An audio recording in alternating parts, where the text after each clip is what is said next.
Baby बाजी season 2 की आज की एपिसोड बहुत ही ज़बरदस्त एपिसोड थी और यहाँ अज़रा हाथ जोड़कर माफ़ी मांगती है शहनाज से। और लेकिन शहनाज के तो रंग ढंग ही बदले हुए हैं। शहनाज शर्त रख देती है कि मैं अपनी बेटी की शादी वलीद से इसी शर्त पर करूँगी कि समन शादी के बाद अलग रहेगी। ये सुनकर तो सब हैरान हो जाते हैं और शहनाज का शौहर भी इस चीज़ के हक़ में नहीं है और उससे जमाल भाई को कहता है कि मैं शहनाज को समझाऊंगा और वो वहाँ से उठकर आ जाते हैं, लेकिन बहुत ही उदास होकर आते हैं। अब फुप्पो और कान भरती है और कहती है सब घर वालों को कि शहनाज का तो दिल ही नहीं है शादी करने का, इसीलिए तो इस तरह की शराइत रख रही है ताकि कोई शादी ना करे और समन का रिश्ता कहीं और तय हो जाए। लेकिन ये अजीबोगरीब शर्त रखी है कि भाई अलग कैसे रहेगा हमारा लड़का, लेकिन अज़रा इस हक़ में नहीं है कि ये रिश्ता टूटे। और यहाँ पर अब वासिफ़ मिलने लगा है नरमीन से, लेकिन वासिफ़ के दिल में कोई ऐसी फ़ीलिंग्स नहीं है, लेकिन नरमीन के दिल में है इस तरह की फ़ीलिंग्स। और वासिफ़ तो सिर्फ़ अपने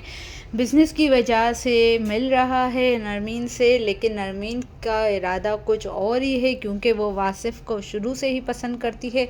अब समन के अब्बू समन की अम्मी पे बहुत ज़्यादा गुस्सा करके कहते हैं कि तुमने तो मुझे कभी बाप समझा ही नहीं है समन का, मैं तो पहले ही इस रिश्ते के ख़िलाफ़ था, अब रिश्ता जब हो गया है तो अब तुम रिश्ता तोड़ने पर तुली हुई हो। रिश्ता तोड़ना कोई अच्छी बात तो नहीं है, मेरी तो फ़ैसले की किसी अहमियत ही नहीं है। तो शहनाज कहती है कि जो मुझे सही लगेगा मैं वो अपनी बेटी के लिए करूँगी। अब वलीद और समन फ़ोन पे बात करते हैं तो समन वलीद को कहती है कि मुझे तो अंदाज़ा ही नहीं है कि अम्मी ऐसी बात करने वाली होंगी, लेकिन वलीद कहता है कि ऐसा नहीं हो सकता, मैं अलग थलग नहीं रह सकता हूँ। और इस तरह से वो समन से भी बदगुमान हो रहा है अब। और यहाँ अज़रा आती है और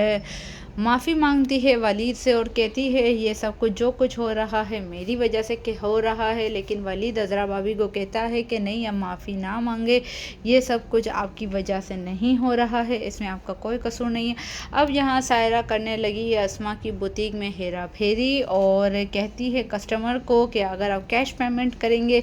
तो मैं आपको डिस्काउंट दूंगी, लेकिन ये लड़की आकर पकड़ लेती है सायरा को और ये भी मोहतात हो गई है सायरा के इरादों से। अब यहाँ पर अर्शी मिल जाती है वलीद को और कहती है कि समन का नंबर दो, मैं उससे माफ़ी मांगूंगी, लेकिन वलीद कहता है कि जो तुमने करना था वो तुमने कर लिया, अब तुम दूर रहो हम दोनों से और हमारे मामलात में तुम बीच में ना आओ, मैं तुम्हें बहुत अच्छा समझता था लेकिन तुम बहुत तेज़ हो। अब यहाँ पर शकील ढूंढ रहा है रिश्ता समन के लिए, तो शहनाज कहती है मैंने कोई रिश्ता तोड़ा थोड़ी है, तो इसका शौहर कहता है लेकिन वो ये शराइत तो नहीं मानेंगे। अब एक और रिश्ता बताता है जो लड़का यूके में रहता है, तो शहनाज कहती है मैं अपनी बेटी को इतना दूर नहीं भेज सकती हूँ। तो यहाँ पर अब मिलने आती है गुलशन आरा और शहनाज को समझाती है कि बेबी बाजी का घर बहुत ही ज़्यादा अच्छा घर है और जहाँ पर भी समन जाएगी फुप्पो जैसी औरतें तो उसे मिलेंगी ही मिलेंगी, कम से कम यहाँ पर प्यार करने वाले तो लोग हैं बहुत ज़्यादा। तो आपको रिव्यू पसंद आया है, चैनल को सब्सक्राइब करिए।